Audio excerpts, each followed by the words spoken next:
नरेंद्र बेनिया मु कंधमाल दंगारे से दंगा आम इे भी किसी प्रभाव है से आम बहुत किसी कष्ट पाइलु प्रभु निमंते प्रभु निमंते से थर आम जीवन हरबार था कि बर्तमान प्रभु आमको रखिंट बर्तमान सुधा आम प्रभु निमंते आम जीवन हरबार तैयारी अच्छु प्रस्तुत अच्छु ഞാൻ എൻ്റെ പേര് നരേന്ദ്ര ബെനിയ. കലാപത്തിൻ്റെ കാലഘട്ടത്ത് കണ്ടമാൽ കലാപത്തിൻ്റെ കാലത്ത് അതിൻ്റെ കഷ്ടപ്പാടുകൾ ഇവിടെ ഞങ്ങൾ ഒത്തിരി സഹിക്കേണ്ടി വന്നു. കർത്താവിന് വേണ്ടി അന്നും മരിക്കുവാൻ ഞങ്ങൾ തയ്യാറായിരുന്നു. ഇന്നും കർത്താവിന് വേണ്ടി മരിക്കുവാനായിട്ട് ഞങ്ങൾ തയ്യാറാണ്. കർത്താവിന് വേണ്ടി ഞങ്ങൾ ജീവിക്കുന്നു.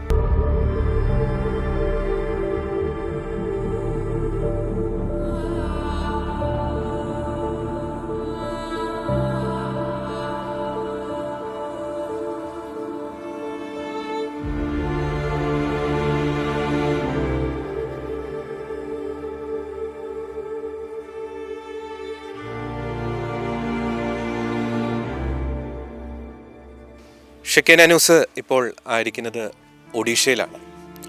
ഒഡീഷയിലെ ഒരു ഗോത്രവർഗ്ഗക്കാരുടെ ഗ്രാമത്തിലേക്കുള്ള ഒരു യാത്രയിലാണ്.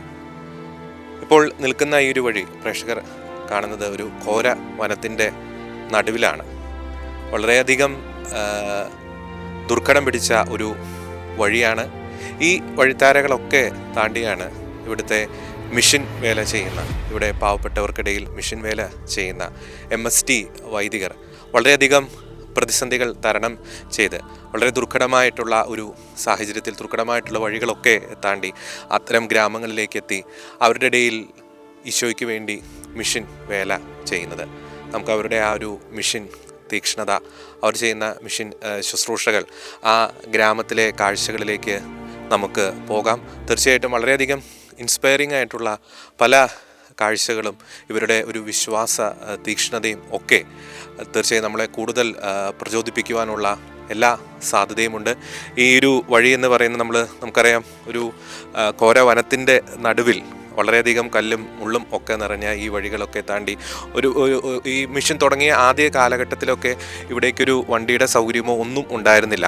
ഈ വനത്തിൻ്റെ ഇടയിലുള്ള ഈ വഴികൾ നടന്നു കയറിയാണ്, കിലോമീറ്ററുകളോളം നടന്ന് കയറിയാണ്, ഏകദേശം 8-10 കിലോമീറ്ററൊക്കെ നടന്നു കയറിയാണ് ഒരു വില്ലേജിലെത്തി അവരുടെ ഇടയിൽ ഈ വൈദികർ മിഷൻ ശുശ്രൂഷ ചെയ്യുന്നത്. ഇപ്പോൾ കുറേ ഒരു 5-8-10 വില്ലേജുകൾ ഞങ്ങൾ സ്ഥിരമായിട്ട് കോണ്ടാക്റ്റ് ഉണ്ട്. അപ്പോൾ ആ വില്ലേജിലൊക്കെ പോകുമ്പോഴത്തേക്കും ഞങ്ങൾ ദൈവത്തിൻ്റെ ആൾക്കാരെന്ന് അവർ പറയുന്നത്. അപ്പോൾ ഞങ്ങളുടെ വണ്ടി കാണുമ്പോൾ ദൈവത്തിൻ്റെ വണ്ടിയാന്ന് പറയും.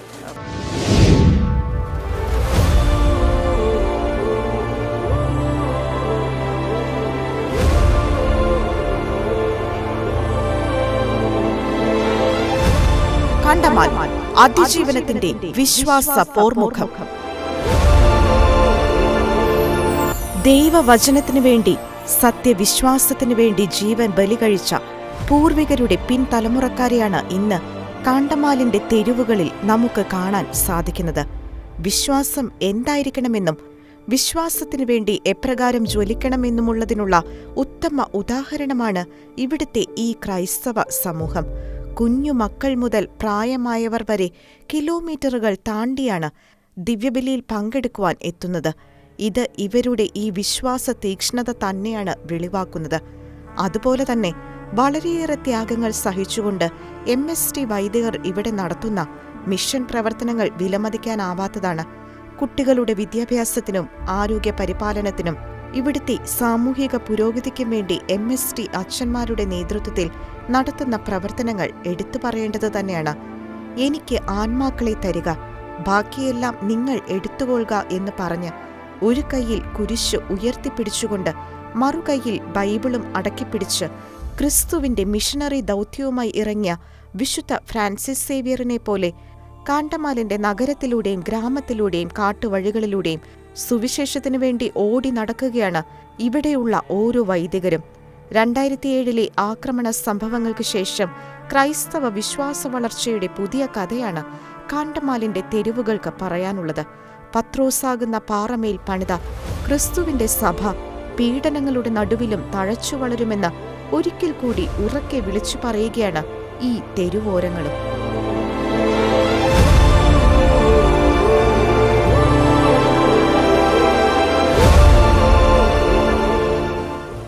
കാന്തമാലിലെ ക്രൈസ്തവ രക്തസാക്ഷിത്വം, നമ്മൾ അതിനെപ്പറ്റി ചരിത്രത്തിൽ അറിഞ്ഞിട്ടുള്ള കാര്യമാണ്. പക്ഷേ ആ ഒരു ക്രൈസ്തവർക്ക് നേരെ ഉണ്ടായ ആ ഒരു കലാപത്തിൽ നിന്ന് ക്രൈസ്തവ സഭ വളരുകയാണ് ഇവിടെ ഉണ്ടായത്. എടുത്തു പറയേണ്ട പ്രധാനപ്പെട്ട ഒരു കാര്യമാണ്, അതിൻ്റെ ഒരു ഫലമായിട്ട് നിരവധി ദൈവവിളികൾ കണ്ടമാലിൻ്റെ മണ്ണിലുണ്ടായി. അതിൻ്റെ ഏറ്റവും വലിയൊരു ഉദാഹരണമാണ് എന്നോടൊപ്പം നിൽക്കുന്ന സിസ്റ്റർ ശാന്ത. സിസ്റ്റർ 9ാമത്തെ വയസ്സിലായിരുന്നു ആ ഒരു കലാപം ആ ഒരു പ്രദേശത്ത് പൊട്ടിപ്പുറപ്പെട്ടത്.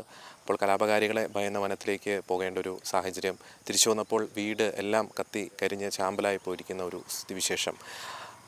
ആ ഒരു കലാപത്തിൻ്റെ ഇരയായി തീർന്ന ഒരു വ്യക്തിയാണ്. 9ാം വയസ്സുകാരിയാണ് ഇന്ന് സന്യാസം സ്വീകരിച്ച് DST കോൺഗ്രിഗേഷനിലെ അംഗമായിട്ട് ഇന്ന് നമ്മോടൊപ്പം ഉള്ളത്. നമുക്ക് സിസ്റ്ററിൽ നിന്ന് ചോദിച്ചറിയാം, സിസ്റ്ററിൻ്റെ ദൈവവിളിയെ പറ്റിയുള്ള അനുഭവങ്ങൾ നമുക്ക് ചോദിച്ചറിയാം. Hi sister, so what inspires you to choose this vocation? You went through lot of crisis. You are actually a victim of this Kandamal riot at the age of when you were studying at the 9th standard. So what inspires you to choose this vocation? That time I was studying in 9th class. So then after that too much dongai started 2018. That time I was many are died. I am in hostel that time. Then after that fathers and sisters, so many are killed. So after that I 3 weeks I stayed in forest. After that I came to camp. Then after that camp I went to Madhya Pradesh. Then my parents are not sending to me outside. Wherever we die together we die. So they never sending me outside. So then after that I stayed in 1 year that camp. The Raikya camp I stayed. After that I went to Madhya Pradesh. Then with sister I stayed there. Then after that I studied in there with sisters.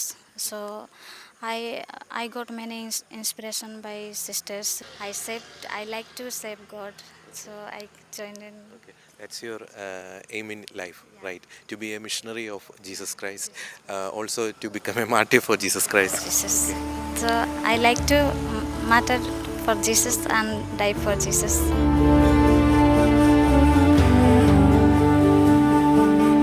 യേശുവിൻ കൂടുള്ള യാത്ര ആനന്ദമേ. ഒഡീഷയിലെ വിവിധ ഗ്രാമങ്ങളിലൂടെ നാം യാത്ര ചെയ്യുകയായിരുന്നു. ദുർഘടം നിറഞ്ഞ വഴിത്താരകൾ, ഘോര വനത്തിലൂടെയുള്ള യാത്ര. പ്രേക്ഷകർ കണ്ടതുപോലെ നേരത്തെ നമ്മൾ വന്ന ആ ഒരു വഴി പോലും ഇവിടെയുള്ള MST അച്ഛന്മാരുടെ ആ ഒരു ഇടപെടൽ മൂലമാണ് ഈ കാട്ടിലൂടെയൊക്കെയുള്ള ആ ഒരു വഴിയൊക്കെ വെട്ടിയൊരുക്കുവാൻ ഇടയാക്കിയത്. ഇന്ന് നമ്മോടൊപ്പം ഉള്ളത് ഒഡീഷയിൽ സേവനം ചെയ്യുന്ന അംബ്രോസ് അച്ഛനാണ്. അംബ്രോസ് അച്ഛൻ MST സന്യാസ സമൂഹാംഗമാണ്. MST സഭ പ്രത്യേകിച്ച് ഈ ഒഡീഷയിലെ പാവപ്പെട്ടവരുടെ ഇടയിൽ ചെയ്യുന്ന ആ ഒരു മിഷൻ ദൗത്യം, അതിൻ്റെ ഒരു അപ്ഡേഷൻ, ഒപ്പം തന്നെ അതിലൂടെ ഈ ഒരു നാടിന് കൈവന്ന ഒരു വികസനം, സാമൂഹികമായിട്ട് കൈവന്ന ഒരു വികസനം, ഒപ്പം ഈ ദൗത്യം ചെയ്തുകൊണ്ടിരിക്കുമ്പോൾ, ഒരു മിഷൻ പൂർത്തീകരിച്ചുകൊണ്ടിരിക്കുമ്പോൾ, ഈ മിഷൻ നടത്തുമ്പോൾ അഭിമുഖീകരിക്കേണ്ടി വരുന്ന ആ ഒരു വെല്ലുവിളികൾ, പ്രതിസന്ധികൾ, അതിനെപ്പറ്റി നമുക്ക് MST സന്യാസ സമൂഹത്തിൽ നിന്നുള്ള അംബ്രോസ് അച്ഛനെ നമുക്ക് ചോദിച്ചാൽ, നമ്മളിപ്പോൾ നിൽക്കുന്നത് MST വൈദികർ തന്നെ ശുശ്രൂഷ ചെയ്ത, അവർ മിഷൻ ദൗത്യം നടത്തിക്കൊണ്ടിരിക്കുന്ന ഒരു ഒഡീഷയിലെ ഒരു ഗ്രാമത്തിൽ തന്നെയാണ്. അവിടെ നിന്നുകൊണ്ടാണ് നമ്മൾ സംസാരിക്കുന്നത്. അച്ഛാ, സ്വാഗതം. MST സന്യാസ സമൂഹം പ്രത്യേകിച്ച് ഈ ഒഡീഷയിലെ പാവപ്പെട്ട ഗോത്രവർഗ്ഗക്കാർ താമസിക്കുന്ന ഈ ഗ്രാമങ്ങളിൽ ചെയ്യുന്ന ആ ഒരു മിഷൻ ദൗത്യത്തെ പറ്റി അച്ഛനൊന്ന് പങ്കുവയ്ക്കാം. ഈശോയുടെ സ്നേഹം നമ്മൾ അനുഭവിക്കുക, അത് പങ്കുവയ്ക്കുക എന്നുള്ളതാണല്ലോ മിഷൻ എന്ന് പറയുക. ഇവിടെയുള്ള മനുഷ്യരുടെ കൂടെ ആയിരിക്കുക എന്നുള്ളതാണ്. നമ്മൾ ഇവരുടെ കൂടെ ആയിരിക്കുന്നു, ഇവരിൽ ഒരാളായിട്ട് നമുക്ക് ജീവിക്കാനായിട്ട് സാധിക്കുന്നു എന്നുള്ളതാണ്. ഇവിടെ നമ്മുടെ MSTയുടെ മോട്ടോ തന്നെ എങ്ങനെയാണ്, നമ്മൾ ഒരു മനുഷ്യരുടെ ഇടയിലേക്ക് കടന്നു ചെന്ന് അവരിൽ ഒരാളായി ജീവിക്കുക എന്നാണ്. പ്രത്യേകമായിട്ട് ഈ ഒരു പ്രദേശത്തേക്ക് ഞങ്ങൾ കടന്നു വരുമ്പം ഏറ്റവും വലിയൊരു കാര്യം എന്ന് പറഞ്ഞാൽ ഇവരുടെ ഒരു മനുഷ്യനായിട്ട് ജീവിക്കാനുള്ള ഒരു അവകാശം അവർക്ക് കൊടുക്കുവാനായിട്ട് സാധിച്ചു എന്നുള്ളതാണ്. ഈ ഒരു പ്രദേശത്ത് പുതിയതായിട്ട് നമ്മൾ വന്ന പോലെ വഴിയും കാര്യങ്ങളും അതെല്ലാം ഒത്തിരി നല്ല മനുഷ്യർ, നാട്ടിൽ നിന്നുള്ള മനുഷ്യർ അവരുടെ പ്രയത്നം കൊണ്ട്, അവരുടെ സ്നേഹം കൊണ്ട് ഉണ്ടായതാണ്. ഞങ്ങൾക്ക് ഈ ഒരു കർത്താവിൻ്റെ ഒരു ദൗത്യം ഇവരിലേക്ക് എത്തിക്കുന്ന ഒരു ചാലാകാനായിട്ടുള്ള അവസരം ഞങ്ങൾക്ക് ലഭിച്ചു. അതിലുള്ള സന്തോഷം ഉണ്ട്. MSTയിൽ ഓരോ വൈദികരും, ഇപ്പോൾ എനിക്കിവിടെ കിട്ടി, അതുപോലെ ഓരോ വൈദികരുടെയും പ്രതിനിധിയായിട്ടാണ് ഞാനിവിടെ ആയിരിക്കുക. അപ്പം അതിൻ്റെ ഒരു സ്നേഹവും അതോടൊപ്പം ഇവിടെയുള്ള മനുഷ്യരുടെ സ്നേഹവും കർത്താവിനോടുള്ള സ്നേഹവും ഒക്കെ ആയിട്ട് ആ ഒരു സന്തോഷത്തിൽ ആയിരിക്കുന്നു. ഒപ്പം തന്നെ വെച്ചാൽ ഇവരുടെ ഒരു വിശ്വാസ തീക്ഷ്ണത അത് തീർച്ചയായിട്ടും പരാമർശിക്കേണ്ട ഒരു കാര്യം തന്നെയല്ലേ? നമ്മൾ വിശ്വാസ തീക്ഷ്ണതയെക്കുറിച്ച് പറയുമ്പം ഞാൻ പറയും നമ്മളെക്കാൾ ഒത്തിരി മുന്നിലുള്ളവരാണെന്ന് പറയും. കാരണം ഇവർക്കൊക്കെ നമ്മൾ ഇവിടെയുള്ള നമ്മൾ ഈ ഒഡീഷയിലായിരിക്കുമ്പം കൊന്തമാലിനെ പരാമർശിക്കാതിരിക്കുക ശരിയല്ലല്ലോ.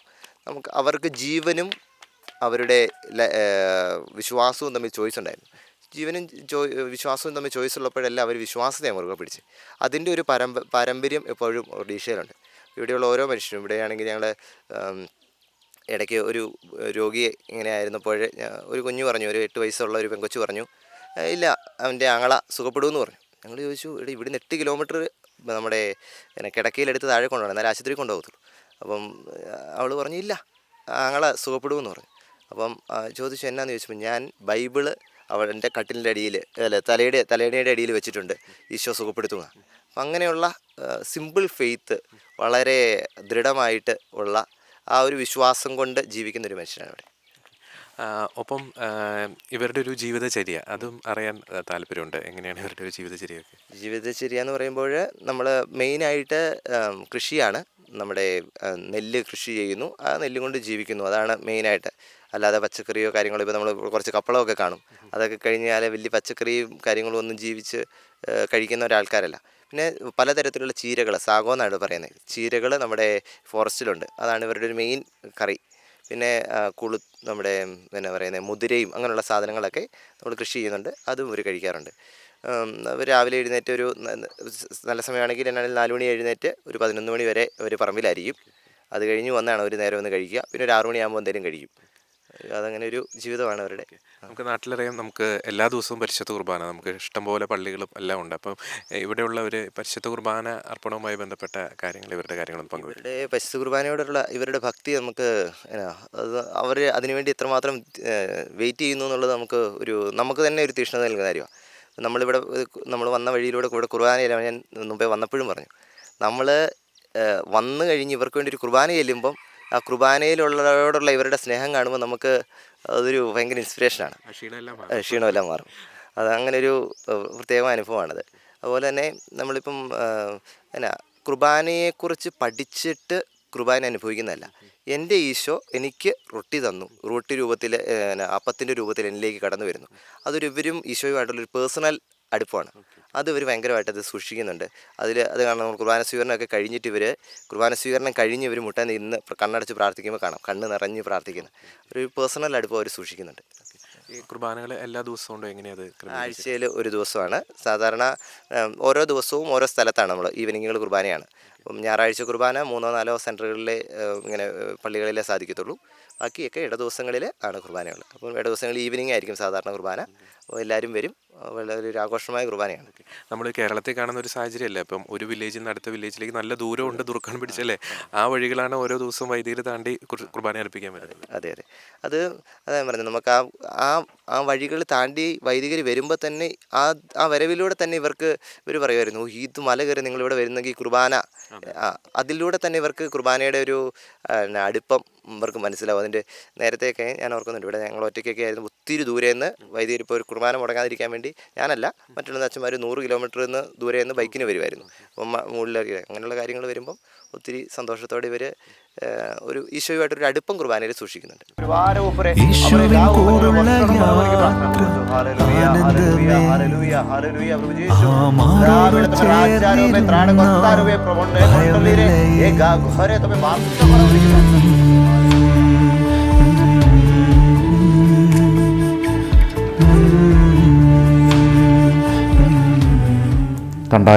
ിലെ കലാപത്തിൽ, കണ്ടമാൽ കലാപ സമയത്ത് ചിതറിക്കപ്പെട്ട ജനങ്ങൾ ഇന്ന് ഉൾക്കാടുകളിലാണ് താമസിക്കുന്നത്.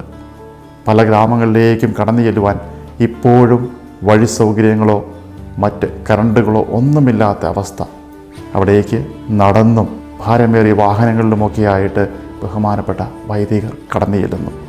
അവിടെ ചെന്ന് അവരോടൊപ്പം താമസിച്ച്, അവരോടൊപ്പം ഭക്ഷണം കഴിച്ച്, അവരോടൊപ്പം ജീവിച്ച്, അവരുടെ ജീവിത രീതികൾ മനസ്സിലാക്കി, ഭാഷ പഠിച്ച് യേശുവിൻ്റെ സന്ദേശം അവരിലേക്ക് എത്തിക്കാൻ വേണ്ടി ശ്രമിക്കുകയാണ്. നമുക്കും അവരോടൊപ്പം ചേരാം. നമ്മുടെ പ്രാർത്ഥനയിലൂടെ നമ്മളാൽ കഴിയുന്ന രീതിയിൽ അവരെ പ്രോത്സാഹിപ്പിച്ചുകൊണ്ട് അവിടെ സന്ദർശിച്ചുകൊണ്ട് ഈ മിഷണറിമാരെ നമുക്കും പ്രോത്സാഹിപ്പിക്കാം. യേശുവിൻ കൂടുള്ള യാത്ര ആനന്ദമേ, ആ മാറോടു ചേർന്നിരുന്നാൽ ഭയമില്ലയേ. ഞാനിപ്പോൾ നിൽക്കുന്നത് ഒഡീഷയിലെ ഒരു ഗ്രാമത്തിലാണ്. നിരവധി ക്രൈസ്തവ കുടുംബങ്ങൾ താമസിക്കുന്ന ഒരു ഗ്രാമം. ഒരു ക്രൈസ്തവ ഭവനത്തിൻ്റെ ആ ഒരു ഉള്ളിലെ കാഴ്ചകൾ പ്രേക്ഷകർ കാണുകയുണ്ടായി. ഞാനിപ്പോൾ നിൽക്കുന്നത് ഇവിടുത്തെ ഗ്രാമത്തിലെ ഒരു വീടിൻ്റെ മുമ്പിലല്ല, ഈ ഗ്രാമത്തിൻ്റെ പവർ ഹൗസിൻ്റെ മുമ്പിലാണ്. പവർ ഹൗസ് എന്ന് പറയുമ്പോൾ ഈ ഗ്രാമത്തിൽ ഊർജം ഉൽപ്പാദിപ്പിക്കുന്ന ഒരു ഇടം എന്ന് തെറ്റിദ്ധരിക്കരുത്. ഈ ഗ്രാമത്തിൻ്റെ ആത്മീയ ഊർജത്തിൻ്റെ ഉറവിടമായ ഒരിടത്താണ് ഞാനിപ്പോൾ നിൽക്കുന്നത്. ഈ ദേവാലയത്തിലെ പള്ളിക്ക് മുമ്പിലാണ് ഞാനിപ്പോൾ ആയിരിക്കുന്നത്.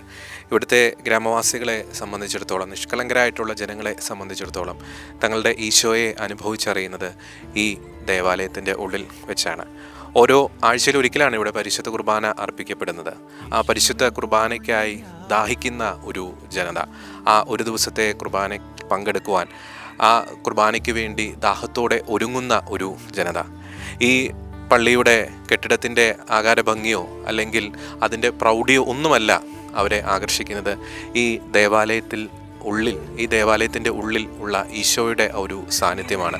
തീർച്ചയായിട്ടും നമുക്കറിയാം, നമ്മൾ കേരളത്തിൻ്റെ ഒരു സാഹചര്യത്തിൽ നമ്മളെല്ലാവരും ഒരു ആത്മീയമായിട്ടൊരു കംഫർട്ട് സോണിലാണ് ജീവിക്കുന്നത്. നിരവധി പ്രൗഢഗംഭീരമായിട്ടുള്ള ദേവാലയങ്ങളുണ്ട്, പള്ളികളുണ്ട്, പരിശുദ്ധ കുർബാനയ്ക്കുള്ള അനവധി അവസരങ്ങൾ നമ്മുടെ മുമ്പിലുണ്ട്. എല്ലാ ദിവസവും 3-4 പരിശുദ്ധ കുർബാനകൾ നമ്മുടെ ചുറ്റിലും അർപ്പിക്കപ്പെടുന്നുണ്ട്. പക്ഷേ അതിൽ നിന്നൊക്കെ വ്യത്യസ്തമായിട്ടുള്ളൊരു ആത്മീയ സാഹചര്യമാണ് ഇവിടെ ഉള്ളത്. പക്ഷേ ആ ഒരൊറ്റ ദിവസത്തെ ആ ഒരു പരിശുദ്ധ കുർബാനയ്ക്ക് വേണ്ടി ദാഹത്തോടെ ഒരുങ്ങുന്ന ജനത.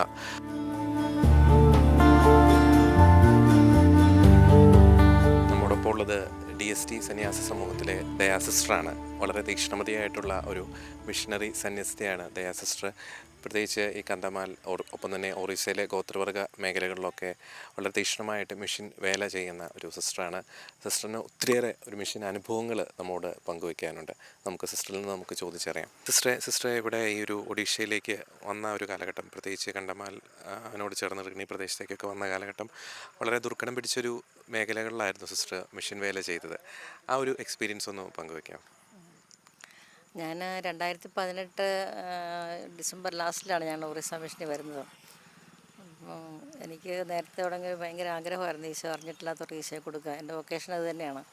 അപ്പോൾ മിഷൻ രംഗങ്ങളിൽ പോയി ഈശോയെ കൊടുക്കുക എന്നുള്ളൊരു ആഗ്രഹത്തോടെ തന്നെയാണ് എനിക്ക് അതിൻ്റെ അധികാരികൾ എന്നെ കൊണ്ട് വിട്ടു. അപ്പോൾ ഇവിടെ വന്നപ്പോൾ തുടങ്ങി ഞങ്ങൾ ശരിക്കും ഈ വില്ലേജ് ഏരിയയിലൊക്കെ പോകാൻ തുടങ്ങിയപ്പോഴത്തേക്ക് ഒരുപാട് ആൾക്കാരെ കണ്ടപ്പോൾ എനിക്ക് ശരിക്കും സത്യം പറഞ്ഞാൽ ആർത്തിയാണ്. കാരണം ഈശോയെ അറിഞ്ഞിട്ടില്ലാത്തവർക്ക് ഈശോയെ കൊടുക്കാനുള്ള അവസരമാണ്. അപ്പോൾ ഞങ്ങൾ ഓരോ വീടുകളിൽ പോയി അവരുടെ അടുത്ത് പ്രാർത്ഥിക്കും, പിന്നെ പ്രാർത്ഥനകളൊക്കെ പഠിപ്പിക്കും, അങ്ങനെ ഓരോരോ കാര്യങ്ങളൊക്കെ. പിന്നെ എല്ലാ ദിവസവും ഞങ്ങൾ ചെല്ലുമ്പോഴത്തേക്കും അവരുടെ വീട്ടിൽ കയറി പ്രാർത്ഥിക്കണം. പ്രാർത്ഥിക്കുമ്പോഴത്തേക്കിനും ആരെങ്കിലും രോഗികളുണ്ടെങ്കിൽ കൈവച്ച് പ്രാർത്ഥിക്കണം. അപ്പോൾ അതൊക്കെ എനിക്ക് ഭയങ്കര ഇഷ്ടമുള്ള കാര്യം. അപ്പോൾ ഞാൻ എല്ലാവരുടെ നെറ്റിയിൽ ഇങ്ങനെ കുരിശൊക്കെ വരച്ച് കൊടുത്ത് തലയിട്ട് പ്രാർത്ഥിക്കും. അപ്പോൾ പിറ്റേ ദിവസമൊക്കെ ചെല്ലുമ്പോൾ ഒരു സിസ്റ്റർ പ്രാർത്ഥന കൊണ്ട് ഞങ്ങൾക്ക് ഒത്തിരി ഉപകാരം ഉണ്ടായി, അസുഖം കുറഞ്ഞു, അങ്ങനെയൊക്കെ പറയാറുണ്ട്.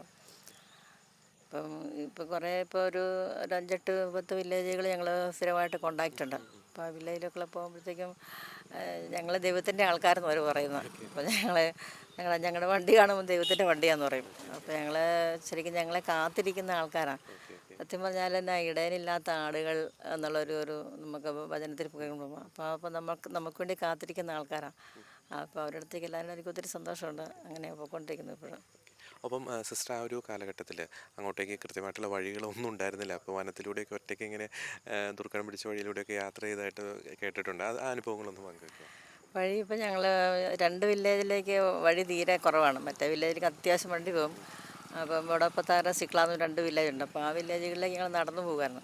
കുറച്ചൊക്കെ പോയി കഴിയുമ്പോഴത്തേക്ക് ഞാൻ മടുക്കുമായിരുന്നു. ഇത്ര പ്രായമൊക്കെ ആയില്ല. അപ്പോൾ ഒരു വടിയെ കുത്തി നടക്കും.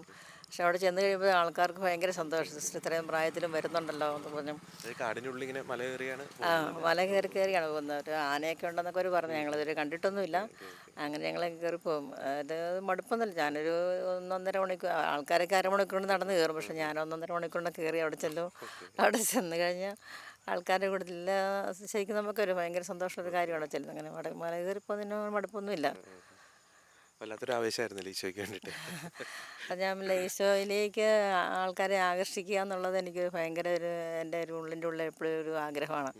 ഞാൻ കോൺവെൻറ്റ് ചേർന്നപ്പോൾ തുടങ്ങിയ ഒരു ആഗ്രഹത്തിൽ വന്നതായിരുന്നു. അത് ഇതുവരെ ഞാൻ ഒട്ടും തന്നെ അത് കിട്ടുപോയിട്ടില്ലെന്ന് എനിക്ക് നല്ല വിശ്വാസമുണ്ട്. ഞങ്ങളത് പ്രാർത്ഥിച്ചൊരുങ്ങി ഞങ്ങൾ പോകുന്നുള്ളത് കൊണ്ട് അത് ആരെയെങ്കിലും എനിക്ക് തമ്പുരാൻ അവർക്ക് അവിടെ ഒരുക്കി വെച്ചിട്ടുണ്ടാവും. അപ്പോൾ ഒരിടത്ത് നമ്മൾ ചെന്ന് കണ്ട് പറഞ്ഞ് നമ്മുടെ പ്രസൻസ് അവർക്ക് സന്തോഷമാണ്. അതുപോലെ തന്നെ നമുക്കും അവരുടെ പ്രസൻസ് നമുക്ക് സന്തോഷമാണ്. അവരിൽ ഈശോയെ കാണുക എന്ന് പറയുമ്പോഴത്തേക്കും നമുക്ക് സന്തോഷമുള്ള കാര്യമാണ്. ബഹുമാനപ്പെട്ട ഫാദർ ജോഷി മുല്ലപ്പള്ളിലച്ചൻ ഇപ്പോൾ നമ്മോടൊപ്പമുണ്ട്. ഈ മേഖലയിൽ MST വൈദികർ ചെയ്യുന്ന ആ ഒരു മിഷൻ ശുശ്രൂഷകൾ, ഒപ്പം തന്നെ ഈ പാവപ്പെട്ടവരുടെ ഉന്നമനത്തിനായിട്ട് അവർ ഏറ്റെടുത്തിരിക്കുന്ന ഈ ഒരു ദൗത്യം, അതിനെപ്പറ്റി നമുക്ക് അച്ഛനിൽ നിന്ന് നമുക്ക് ചോദിച്ചറിയാം. അച്ഛാ, സ്വാഗതം.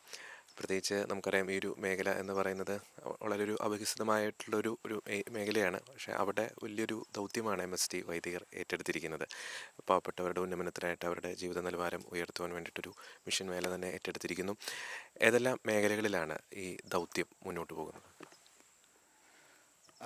ഞങ്ങളിവിടെ ശംഷാബാദ് രൂപതയുടെ കീഴിൽ MST സമൂഹവും DST സമൂഹവും കൂടെ ഒത്തുചേർന്ന് പ്രവർത്തിക്കുന്ന ഒരു മേഖലയാണ് കൽഹണ്ടിയിലെ രാംപൂർ എന്ന് പറയുന്ന ബ്ലോക്ക്. ഇവിടെ ഞങ്ങൾ ഏകദേശം ഒരു 15 വില്ലേജിലോട് പ്രവർത്തിക്കുന്നുണ്ട്. ഇവിടെ ഞങ്ങൾ 2 വൈദികരും ഒരു റീജൻ്റ് ബ്രദറുമാണുള്ളത്. ഇവിടെയുള്ള ആൾക്കാർ കൂടുതൽ ട്രൈബൽസാണ്. ഹരിജൻസുണ്ട്, കോമൺ ജനതയുണ്ട്. എല്ലാവരും മൂന്നും കൂടെ മിക്സ് ചെയ്ത ഒരു ഏരിയയാണ് ഇവിടെ. എങ്കിലും ട്രൈബൽസാണ് ഇവിടെ കൂടുതൽ. പാവപ്പെട്ട ജനതയാണ്. ഇവിടെ നിന്ന് കുറച്ച് പേരൊക്കെ കേരളത്തിൽ വർക്ക് ചെയ്യുന്നുണ്ട്. ഇവിടെയുള്ളവർ പ്രധാനമായിട്ടും ഒത്തിരി പേര് വനത്തിനുള്ളിലാണ് വസിക്കുന്നത്. അവർ വനത്തിൽ നിന്നുള്ള വിഭവങ്ങൾ, അത് മരത്തിൻ്റെ ഇലയാകാം, മരത്തിൻ്റെ തോലാകാം, അല്ലെങ്കിൽ വനത്തിനിടയ്ക്ക് കുറച്ച് കൃഷി ചെയ്ത് അതൊക്കെയാണ് അവരുടെ ജീവസന്ധാരണം. അപ്പോൾ ഇവരുടെ ഇടയ്ക്ക് നമ്മൾ പ്രവർത്തിക്കുന്നത് ആദ്യമായിട്ട് നമ്മൾ വിദ്യാഭ്യാസം കൊടുക്കുക എന്നുള്ളതാണ് ഒരു ലക്ഷ്യം. നമ്മുടേതായിട്ട് സ്കൂളുകൾ നമ്മൾ തുടങ്ങിയിട്ടില്ല. കാരണം ഒരു സാധാരണ ഇവരുടെ ജനത്തോട് ചേർന്ന് നിൽക്കുവാനുള്ള ഒരു ആഗ്രഹത്തോടു കൂടിയാണത്. അപ്പോൾ പഠിക്കാൻ പറ്റുന്ന കുട്ടികളെ നമ്മൾ മറ്റ് ഹോസ്റ്റലുകളിൽ വിട്ട്, മറ്റ് സ്കൂളുകളിൽ വിട്ട് അവിടെ പഠിപ്പിക്കുന്നു. കൂടാതെ നമ്മൾ നോൺ ഫോർമൽ എഡ്യൂക്കേഷൻ, അതായത് ട്യൂഷൻ സെൻറ്ററുകൾ പല വില്ലേജുകളിലുണ്ട്. ആ ട്യൂഷൻ സെൻറ്ററിലൂടെ അവർക്ക് വിദ്യാഭ്യാസത്തോടുള്ള ഒരു താല്പര്യം ഉണ്ടാക്കുക. കാരണം മാതാപിതാക്കൾക്ക് മക്കളെ സ്കൂളിൽ വിടണമെന്ന് വലിയ താല്പര്യമില്ല. അത് പയ്യെ താല്പര്യം ജനിച്ചൊക്കെ വരുന്നതേ ഉള്ളൂ. അപ്പോൾ അതിനുവേണ്ടി നമ്മൾ ശ്രമിക്കുന്നു. വളരെ അത്ഭുതപ്പെടുത്തുന്ന ഒരു കാഴ്ചയ്ക്ക് മുമ്പിലാണ് ഞാനിപ്പോൾ നിൽക്കുന്നത്. 2008 കണ്ടമാൽ ആ ഒരു കലാപ സമയത്ത് ഞാനിപ്പോൾ നിൽക്കുന്ന ഈ ഒരു ഗ്രാമം മുഴുവൻ അഗ്നിക്ക് ഇരയാക്കപ്പെടുന്ന ഒരു സാഹചര്യമുണ്ടായിരുന്നു മതമൗലികവാദികളാൽ. ഞാനിപ്പോൾ നിൽക്കുന്നത് ഒരു മലയോര മേഖലയിലാണ്. ഇവിടെ നിന്ന് താഴ്വാരത്തിലേക്ക് ഏകദേശം ഒരു 5 കിലോമീറ്ററോളം ഉണ്ട്. 5-6 കിലോമീറ്ററോളം ദുർഘടം നിറഞ്ഞ വഴികളിലൂടെ, വനത്തിനുള്ളിലൂടെ യാത്ര ചെയ്തിട്ട് വേണം ഇവിടേക്ക് എത്തിച്ചേരാൻ. ആ 5 കിലോമീറ്റർ താണ്ടിയാണ് അന്ന് ആ ഒരു കലാപ കാലയളവിൽ മതമൗലികവാദികൾ ഈ ഗ്രാമത്തെ മുഴുവൻ അഗ്നിക്കിരയാക്കിയത്. പക്ഷേ അത്ഭുതമെന്ന് പറയട്ടെ, രക്തസാക്ഷികളുടെ ആ ചുടുനിണം വീണ മണ്ണാണ് സഭയുടെ വളർച്ചയ്ക്ക് എന്നും ഊർജമായിട്ടുള്ളത്, വിത്ത് പാകിയിട്ടുള്ളത്. അതിനെ അക്ഷരാർത്ഥത്തിൽ ശരിവെക്കുന്ന രീതിയിൽ അന്ന് ആ മതമൗലികവാദികൾ അഗ്നിക്കിരയാക്കിയ ഒരു ഗ്രാമം അത് വീണ്ടും പുനർജനിച്ചിരിക്കുന്നു. ആ ഗ്രാമത്തിൻ്റെ നടുവിൽ മനോഹരമായിട്ടുള്ള ഒരു സീറോ മലബാർ ദേവാലയം പണി കഴിപ്പിക്കപ്പെട്ടിരിക്കുന്നു. അച്ഛാ, നമ്മൾ ഈ ദേവാലയത്തിൻ്റെ ഉള്ളിലേക്ക് കടന്നു വരുമ്പോൾ നമ്മൾ സാധാരണ മിഷൻ മേഖലകളിലൊക്കെ കാണുന്ന ദേവാലയത്തിൽ നിന്നൊക്കെ വ്യത്യസ്തമായിട്ടുള്ള ചില കാര്യങ്ങൾ നമുക്ക് കാണാൻ സാധിച്ചു. നമ്മൾ വീഡിയോ ഒക്കെ ഇട്ട് അങ്ങനെ ആ ഒരു രീതിയിലാണ് ദേവാലയത്തിൻ്റെ ഉൾവശമൊക്കെ ക്രമീകരിച്ചിരിക്കുന്നത്. അതിൻ്റെ പിന്നിലൊരു കാരണം എന്താണ്? നമ്മളത് പ്രത്യേകമായിട്ട് പറഞ്ഞല്ലോ, നമുക്ക് വിശ്വാസ പരിശീലനമാണ് കൂടുതലായിട്ട് ഉദ്ദേശിക്കുക. അപ്പം വിശ്വാസ പരിശീലനം നമ്മളൊരു ദേവാലയം എങ്ങനെയായിരിക്കണം എന്നുള്ള ആ ഒരു രീതിയിൽ തന്നെ പണിയാനായിട്ട് ആഗ്രഹം ഉണ്ടായിരുന്നു. പിന്നെ മറ്റൊരു കാര്യം എന്ന് പറയുന്നത്, നമ്മൾ ഇതൊരു പല ട്യൂഷനായിട്ടോ മറ്റുള്ള കാര്യങ്ങൾക്ക് ഉപയോഗിക്കാനുള്ള രീതിയിലാണല്ലോ. അപ്പം വിരിയിട്ട് മദ്ബഹ മറിച്ച്, അത് മദ്ബഹ ഇപ്പോൾ സ്വർഗത്തിൻ്റെ പ്രതീകമാണല്ലോ, അത് മറിച്ച് നമ്മൾ താഴെ അത് മൾട്ടിപർപ്പസ് ഹാളായിട്ടും നമ്മൾ ഉപയോഗിക്കുന്നുണ്ട് വിശ്വാസ പരിശീലനത്തിന് വേണ്ടിയിട്ട്. അപ്പം ക്ലാസ്സും കാര്യങ്ങളും ഒക്കെ അതിനകത്താണ് നടക്കുന്നത്, ധ്യാനങ്ങൾ എല്ലാം അതിനകത്ത് നടക്കുന്നത്. രക്തസാക്ഷികളുടെ ചുടുനിണം വീണ മണ്ണിലാണ് കത്തോലിക്ക സഭ എന്നും വളർന്നിട്ടുള്ളത്. ഷെക്കേന ന്യൂസ് ഈ ദിവസങ്ങളിൽ യാത്ര ചെയ്തത് കണ്ടമാലിൻ്റെ മണ്ണിലൂടെയായിരുന്നു. കണ്ടമാലിൻ്റെ ഈ ഒരു മണ്ണ് നമുക്ക് ഏവർക്കും അറിയാവുന്നതുപോലെ ക്രൈസ്തവ വിശ്വാസത്തിൻ്റെ പേരിൽ, ക്രിസ്ത്യാനി ആണ് എന്നതിൻ്റെ പേരിൽ അനേകർക്ക് ജീവൻ ത്യജിക്കേണ്ടി വന്ന മണ്ണാണ്. അനേകർക്ക് തങ്ങളുടെ ഭവനങ്ങൾ നഷ്ടപ്പെട്ടു, അനേകർക്ക് തങ്ങളുടെ ദേവാലയങ്ങൾ നഷ്ടപ്പെട്ടു. പക്ഷേ ആ പ്രതിസന്ധികളുടെ എല്ലാം നടുവിലും തങ്ങളുടെ ക്രൈസ്തവ വിശ്വാസം പൊന്നുപോലെ സൂക്ഷിച്ച ഒരു ജനതയാണ് ഇവിടെ ഞങ്ങൾക്ക് കാണാൻ സാധിച്ചത്. ഈ കണ്ടമാലിൻ്റെ ഈ ഗ്രാമങ്ങളിലെ ഈ ഒരു കാഴ്ചകൾ പ്രേക്ഷകർക്കായി ഒപ്പിയെടുത്തത് അമൽ ഐട്ടോമാണ്. അമൽ, തീർച്ചയായിട്ടും ഒരു ക്രൈസ്തവ വിശ്വാസ സാക്ഷ്യത്തിൻ്റെ ഉജ്ജ്വലമായിട്ടുള്ള ആവേശം ജനിപ്പിക്കുന്ന അനുഭവങ്ങളല്ലേ നമുക്ക് ഈ ദിവസങ്ങളിൽ നമുക്കിവിടെ കണ്ടമാലിലും ഒപ്പം തന്നെ അതിൻ്റെ പരിസര പ്രദേശങ്ങളിലൊക്കെ നമുക്ക് കാണാൻ സാധിച്ചത്. നമ്മുടെ ക്രൈസ്തവ വിശ്വാസത്തെ നമ്മുടെ പുറം ലോകത്തേക്ക്, കണ്ടമാൽ എന്ന ഒരു പേടി സ്വപ്നമായിരുന്നു. ഞാനിങ്ങോട്ട് വരുന്നപ്പോൾ ഞാൻ വിചാരിച്ചു ഇത്രയും വലിയ ഒരു സ്ഥലത്തേക്ക്, പീഡനം നടന്ന സ്ഥലത്തേക്ക് എനിക്ക് തീർച്ചയായിട്ടും പേടിയുണ്ടായിരുന്നു. പക്ഷേ ഇവിടെ വന്നപ്പോഴാണ് അവരുടെ വിശ്വാസം നമുക്ക് കാണാൻ സാധിച്ചത്. ജയ് യേശു എന്ന് പറഞ്ഞ് ഓടി വരുന്ന കുഞ്ഞുമക്കൾ, അവരെ കിലോമീറ്ററോളം നടന്ന് അല്ലെങ്കിൽ വണ്ടിക്ക് വന്ന് വൈദികരടുത്ത് വരുമ്പോൾ അവരുടെ മനസ്സിൽ കാണുന്ന ആ പുഞ്ചിരിയാണ് സഭയുടെ വളർച്ച. കണ്ടമാലിൽ പീഡനം സഹിക്കുമ്പോൾ വേറൊരു ജനത ഇവിടെ വിശ്വാസത്തിൽ കത്തിജ്വലിക്കുന്നത് സഭയ്ക്ക് വേണ്ടി, സഭയുടെ ജീവനായി തുടിപ്പായി മാറുവാൻ ആഗ്രഹിക്കുന്ന ഒരു ജനതയാണ് നമുക്ക് ദൈവാനുഗ്രഹത്താൽ ഇവിടെ നിന്ന് പ്രേക്ഷകരിലേക്ക് എത്തിക്കാൻ സാധിച്ചത്. ഒപ്പം തന്നെ നമ്മൾ എടുത്തു പറയേണ്ട മറ്റൊരു പ്രധാനപ്പെട്ട കാര്യം, സിറോ മലബാർ സഭ ചെയ്യുന്ന ഇവിടുത്തെ മിഷൻ വേല, പ്രത്യേകിച്ച് MST കോൺഗ്രിഗേഷൻ ചെയ്യുന്ന മിഷൻ വേല, അത് വളരെ നമ്മൾ എടുത്തു പറയേണ്ടതല്ല. കാരണം നമ്മളോടൊപ്പം നമ്മുടെ അംബ്രോസ് അച്ഛൻ ഉണ്ടായിരുന്നു, MST കോൺഗ്രിഗേഷനിൽ അംബ്രോസ് അച്ഛൻ ഉണ്ടായിരുന്നു. അച്ഛനൊപ്പം നമ്മൾ ദുർഘടം പിടിച്ച വഴിയിലൂടെയാണ് യാത്ര ചെയ്തത് അല്ലേ. ഘോരവനത്തിൻ്റെ ഉള്ളിലൂടെ 5, 6, 7, 8 കിലോമീറ്ററുകൾ യാത്ര ചെയ്യുന്നു. അതും വഴി എന്ന് പറഞ്ഞാൽ നമ്മുടെ നാട്ടിലെ ഈ പൊട്ടിപ്പൊളിഞ്ഞ റോഡൊക്കെ ഇതിൻ്റെ മുമ്പിൽ ഫാർ ബെറ്റർ എന്ന് നമുക്ക് വിശേഷിപ്പിക്കാൻ സാധിക്കും. ഒരു പാറയിൽ നിന്ന് അപ്പുറത്തെ പാറയിലേക്ക് ചാടിയൊക്കെയാണ്. പക്ഷേ ആ യാത്രകളൊക്കെ കഴിഞ്ഞ് ഏറ്റവും ഒടുവിൽ നമ്മൾ ഗ്രാമങ്ങളിലേക്ക് എത്തുമ്പോൾ അവിടെ 4-5 വീട്ടുകാരെ കാണത്തുള്ളൂ. പക്ഷേ അവർ നമ്മളെ സ്വീകരിക്കുന്ന അവരുടെ ഒരു ആവേശം, ആ ഒരു പുഞ്ചിരി കാണുമ്പോൾ തന്നെ നമ്മുടെ മനസ്സിലെ ആ ഒരു വിഷമതകളും തളർച്ചയും ക്ഷീണവും ഒക്കെ മാറുന്ന ഒരു അനുഭവമായിരുന്നില്ലേ? തീർച്ചയായിട്ടും അവിടെ നിന്ന് നമ്മൾ യാത്ര പുറപ്പെട്ടു. വഴി ദുർഘടമാണ്, എങ്ങനെയാണ് അവിടെ എത്തുകയെന്ന് പോലും ഞാൻ സംശയിച്ചിരുന്നു. പക്ഷേ അച്ഛൻ അടിപൊളിയായിട്ട് ഡ്രൈവ് ചെയ്തു. ഓഫ് റോഡായിരുന്നു. ഈ ഗ്രാമത്തിലേക്ക് എത്തുമ്പോൾ അച്ഛനെ കാണുമ്പോൾ, ബഹുമാനപ്പെട്ട അംബ്രോസ് അച്ഛനെ, ഈ വിശ്വാസ തീക്ഷ്ണതയിൽ ജ്വലിക്കുന്ന ഈ ജനത അച്ഛനെ കാണുമ്പോൾ അവരുടെ മുഖത്ത് വിരുന്ന ഒരു പുഞ്ചിരി, അവരുടെ വിശ്വാസം, ആ ഗ്രാമത്തിനുള്ളിലെ പള്ളികൾ, എന്നും പ്രാർത്ഥിക്കുമെന്ന് പറയുന്ന ജനം, ഇതൊക്കെയാണ് സഭയുടെ സന്തോഷം, സഭയുടെ വളർച്ച. തീർച്ചയായിട്ടും സിറോ മലബാർ സഭയ്ക്ക് ഇത് അഭിമാനത്തിൻ്റെ നിമിഷമാണ്. കണ്ടമാൽ തീർന്നു എന്ന് വിചാരിച്ചെടുത്ത് ദൈവം അതിനെ ഉയർത്തുകയാണ്.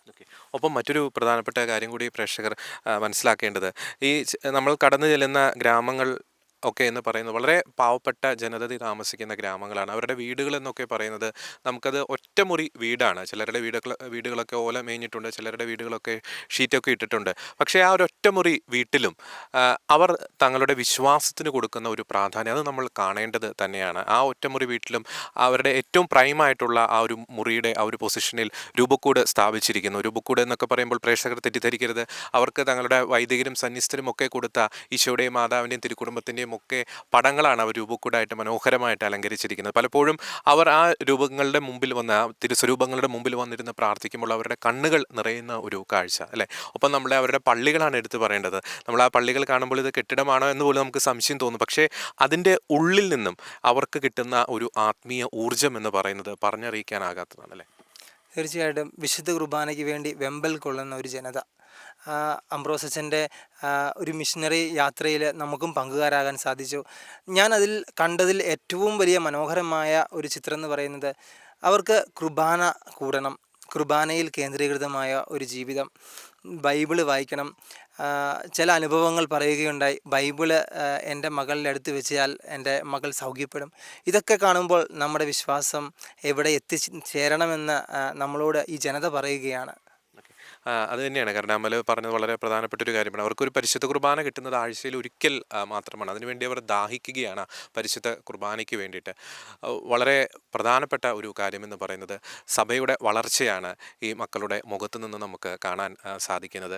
പ്രതിസന്ധികൾ ഏറെയുണ്ട്, വെല്ലുവിളികൾ ഏറെയുണ്ട്. പക്ഷേ അതിൻ്റെ എല്ലാ മധ്യത്തിൽ തങ്ങളുടെ വിശ്വാസത്തെ നെഞ്ചോട് ചേർത്ത് കാത്തു സൂക്ഷിക്കുന്ന ഒരു ജനതതി. രക്തസാക്ഷിത്വത്തിൻ്റെ നടുവിലും ക്രൈസ്തവ വിശ്വാസം ഇവിടെ തഴച്ചു വളരുന്ന ഒരു കാഴ്ച പ്രേക്ഷകർക്കും ഈ ഒരു മിഷൻ യാത്രാനുഭവം വളരെയധികം പ്രചോദനമേകി എന്ന് ഞങ്ങൾ വിശ്വസിക്കും. തീർച്ചയായിട്ടും മിഷൻ മേഖലകളിൽ ഇവിടെ മാത്രമല്ല അനേകം മിഷൻ മേഖലകളിൽ ഇതുപോലെ ദുർഘടമായ സാഹചര്യത്തിൽ ഈശോയ്ക്ക് വേണ്ടിയിട്ട് വേല ചെയ്യുന്ന, സമൂഹത്തിന് വേണ്ടി നന്മ ചെയ്യുന്ന, രാജ്യത്തിന് വേണ്ടി സേവനം ചെയ്യുന്ന അനേകം മിഷണറിമാർ നമുക്കുണ്ട്. അവർക്കെല്ലാവർക്കും വേണ്ടി നമുക്ക് പ്രാർത്ഥിക്കാം. അവിടെയെല്ലാം അവരുടെ മിഷൻ ദൗത്യം വിജയപ്രദമായി തീരട്ടെ എന്ന് തീർച്ചയായിട്ടും നമുക്ക് പ്രാർത്ഥിക്കാം. എല്ലാ മിഷണറിമാർക്കും നമ്മുടെ പ്രാർത്ഥന ആശംസകൾ നേർന്നുകൊണ്ട് കന്തമാലിൻ്റെ മണ്ണിൽ നിന്നും ക്യാമറമാൻ അമലിനോടൊപ്പം ജോർജി ജോസ്, ഷെക്കേന ന്യൂസ്.